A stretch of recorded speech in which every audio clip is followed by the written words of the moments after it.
Eu son un neno grande, con pelos no peito. Non quería medrar, mais non puiden parar o tempo. Foi a destempo, vou no meu tempo de loucos. Coñezo a uns poucos, Imos vos contar uns contos. Había un rapaz na miña escola que el non era normal. Supostamente o chaval non era normal. Alguns mestres pensaban que era medio retrasado mental, que non era ben de todo ou que lle faltaba un bran. E vos diredes, por qué? Por qué? Por qué? El creía ser Superman, He-Man, Spiderman. Non atendía nas clases, quería ter superpoderes. Quería ser un ser superior ao resto dos seres. El non era normal, levaban razón os mestres. Mas non eras un normal, pero non se decataban de que este neno tiña un problema de dislexia. E pouco a pouco folle collendo alerxia.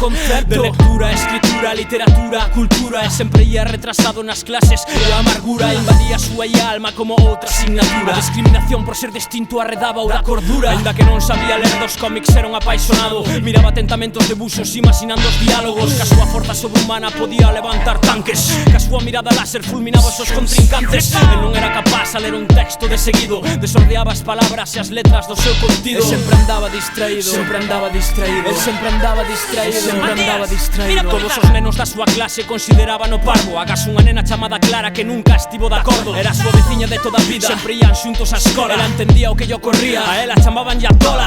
En vez de ocuparse do neno, coles optou polo máis doado. Deixou que cateara todo, quedou un ano atrasado. Clara non sabía que facer, non quería deixalo correr. Escachaba o corazón ter que separarse del. Que ia facer meu probe, que ia facer sen ela. Ela era quen lle explicaba que poñía na pizarra queda. Os anos seguintes foron máis do mesmo. Suspenso tras suspenso para acabar separado do resto. En realidad o colexo non facía nada por este rapaces. Metíanos aparte nunha clase, máis ben pa que non molestasen. Cando cumpriu a idade legal para deixar a escola, seus pais en vez de apoialo animaron a traballar fora.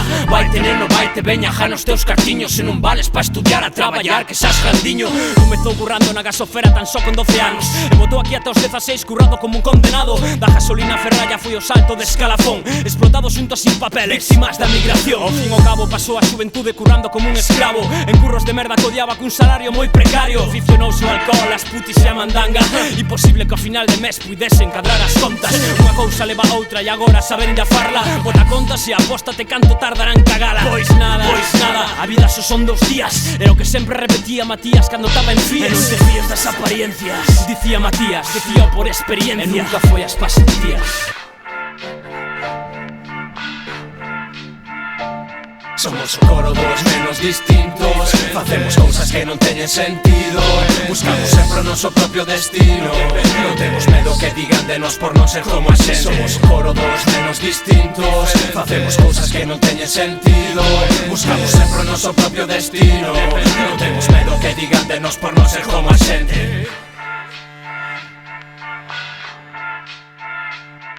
Pois el chamábase Miguel, era un portento co coeficiente intelectual máis alto do centro. Na clase chamaban yo chapas, o das gafas cu de vaso. Chaval que achantaba das rapazas, facía malos exercicios na pizarra posta para non destacar demasiado. Camiñaba pola sombra, pobre neno. Sempre quedaba solo no recreo, no seu mundo. Sentía que se atopaba no lugar equivocado. Cada segundo era un novo momento, atrapado nesa sensación de sentirse estrano. Na casa os pais pouco menos. Tiña 2 irmáns máis maiores e un pequeno.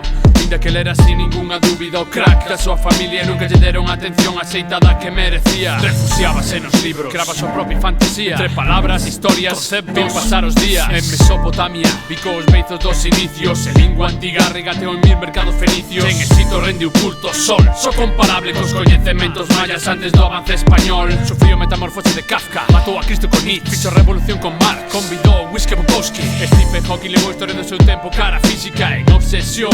Converteu a súa ilusión, non pode estar sen descifrar latir un corazón. Vai Miguel, camiñando pola universidade, é catedrático de física cuántica. Pero en realidade a introspección sempre foi a mellor das súas cualidades. Os seus alumnos apenas se enteraban de nada. Subía tanto nivel que ali ninguén aprobaba. Entraba como un trance cando daba as súas clases. Algúnha vez en arameu deu as preguntas do examen. Os alumnos que xa os mestres pasaban de. O rector acabou enterándose. E que pasou con Miguel? Foi expedientado, expulsado por comportamento incorrecto durante un par de meses. Pero el non podía soportar unha súa mancha no expediente. Ao cabo dun tempo volveu, pero non volveu porque caeu preso das paranoias que o merendaban por dentro. Bastaron centos de firmas para expulsalo do centro. Que fará Miguel sen exercer a súa docencia? Pouco a pouco as neuronas perderon a esencia dun fío fino. Penduraba a súa consciencia. Concho, hoxe en día é a súa residencia. Somos o coro dos menos distintos. Facemos cousas que non teñen sentido. Buscamos sempre o noso propio destino. Non temos medo que digan de nós por non ser como a xente. Somos o coro dos menos distintos. Facemos cousas que non teñen sentido. Buscamos sempre o noso propio destino. Non temos medo que digan de nós por non ser como a xente. Nunha aldea había unha nena pequena porque non pasaba de 15 anos pero pesaba máis que as penas. A pobre rapaza choraba cando se pesaba na farmacia. Almudena, non chores, nena. Tiña problemas na cabeza por culpa do corpo, non se vía guapa. E os nenos do instituto chamabanlle Bou. Non tiña amigas cas que xogar no recreo. Sempre se sentía o patiño feo. Educación física non era unha asignatura pa Almudena. Era unha tortura, unha condena. Ela non era capaz de facelo pino, nin a de tres, nin sequera aguantando a polos pés. Suspendía, se un profesor non lle exixía menos que os outros nenos. Claro, co seu corpo non podía. Almudena paga as penas con pasteles de crema. Xa máis dunha vez intentou cortar as venas. Desesperada, se cadra enferma. A liña que separa o complexo da enfermidade moi estreita. Como as cadeiras que la desexa. Co paso dos anos aumentan. Deixou os estudios a medias. Traballa en ocasións para unha empresa de limpeza. Iniciou mil dietas en a cada resultado. Pois o metabolismo é un proceso complicado e non hai regla dourada. Non existen os milagros. Operarse con leva un bo desembolso de cartos. Non ves que case non ten ganas de facer nada. Encerrada na casa debaixo das mantas pasa o tempo. Ela síntese rexeitada da sociedade da que forma parte. Cree que non encaixa en realidade. O estereotipo de beleza é inalcanzable. As ilusións que nela proxectan alentan a súa infelicidade. Que si revistas, modelos, castelos, princesas felices, famosas lucindo figura, barbirrosas de fina cintura, series de pijas na universidade, reality shows sobre obesidade, bikinis que ensinan ombligo, promesas eternas incumplidos. O canon de beleza un cañón na súa cabeza e alma deixou o seu corpo espido.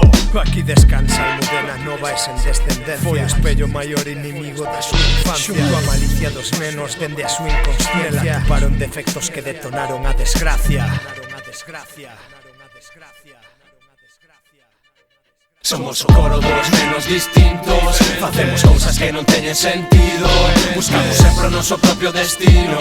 Non temos medo que digan de nós por non ser como a xente. Somos o coro dos menos distintos. Facemos cousas que non teñen sentido.